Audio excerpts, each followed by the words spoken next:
Саламатсыңарбы балдар? Адабий окуу сабагын баштаардан мурун ар бирибиз өзүбүзгө жагымдуу маанай каалап алалы. Мен акылдуумун. Мен сабырдуумун. Мен сабактарды жакшы окуймун. Мен бактылуумун. Жалганчы аюу. Бир кездерде айбанаттардын баардыгы бир тууган экен. Алардын бир гана энеси тарбиялачу. Күн сайын балдарына жалкоо болбогула, уурулук кылбагыла деп акыл айтчу. Анда балдары: "Энеке, баардыгы сиз каалагандай болот" деп жооп беришчү. Бир гана чоң курсак мамалак жер тиктеп өзүнчө күңкүлдөп койчу. Буга энеси жана бир туугандары анча маани беришчү эмес. Күндөр өтө берет. Бир туугандар күн санап чоңоюшат. Буга алардын энеси абдан кубанат.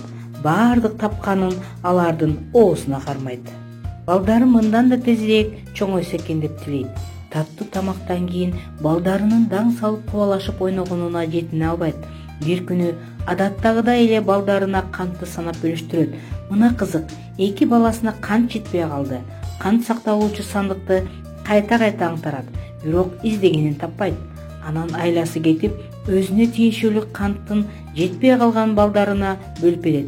Мамалак болсо билмексен болуп тултуят. Бара-бара бал жоголчу болду. Ким уурдап жүрөт? Эне бушайман болуп күйүп бышат. Мунун чоң себеби бар эле. Ал кимде ким таттууну көп жесе, анын тиши ооруурун жакшы билчү. Бул тууралуу балдарын чогултуп алып, алда нече жолу айтып берген. Бирок балдардын бири дагы таттууну уурдап жегенин мойнуна албады. Мамалак болсо мындан жыйынтык чыгарбады. Бир күнү уктабай жаткан эне балдарынын бирөө бышылдап ыйлап жатканын угуп калат. Көрсө ал мамалак экен. Таттууну ким уурдап жүргөнүн эне дароо түшүндү. Аңгыча тиш доктуру Үкүнү ээрчитип, энеси келип калды. Үкү мамалактын тиштерин көрөрү менен оорунун себебин түшүндү. Чоң көздөрүн балбулдатып, башын чайкап туруп мындай дейт: "Сен таттууну көп жеген мамалак турбайсыңбы? Анын үстүнө кант жегенден кийин тиштериңди жуубайт экенсиң." Эси жок мамалак күнөөсүн мойнуна албайт. Кайрадан доктурга оройлонот. Энеси мамалактын жоругуна аябай уяган. Баарынан өкүнүчтүүсү тиштерин дарылатпай качып кетиши болду. Көрсө мамалак бир гана таттууга ууруу эмес, аябагандай коркок да экен. Бул болсо доктурдан ким качсын? Энесин аябаган ушундай таш боор балага доктур Үкү да өтө капаланыптыр.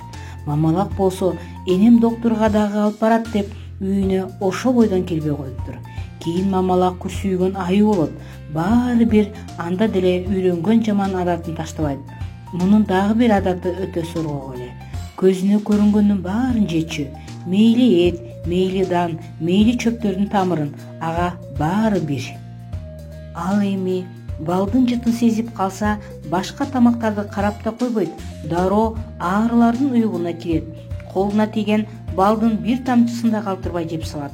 Эч качан жуулбай, түбү чириген, тиштери сай сөөгүн сыздатып ооруганда гана бал жебейм, тиштеримди жууйм деп бакырат экен. Ал эми тишинин ооруганы, басылары менен берген убадасын унутуп калат. Ошондуктан жалганчы да экен. Боорукер доктур Үкү ушул азыр да коркок мамалакты күтүп жүрүптүр. Анын тишин сөзсүз дарылашым керек экен дейт. Балдар, бул чыгармада силер мамалактын энесин алдаганы, кантты, балды уурдап жегени, аны эч кимге айтпай билмексен болуп жүргөнү, акырында тиши ооруп үйүнөн качып кеткени жөнүндө айтылат экен. Ал эми доктур Үкү азыркы убакка чейин аюунун тишин дарылайм деп издеп жүргөндүгүн белгилейт экен. Көрдүңөрбү балдар? Ошондуктан биз эч качан эч кимди алдабаганга, тиштерибизди таза жууганга, дайыма тазалыкты сактаганга аракет кылышыбыз керек экен.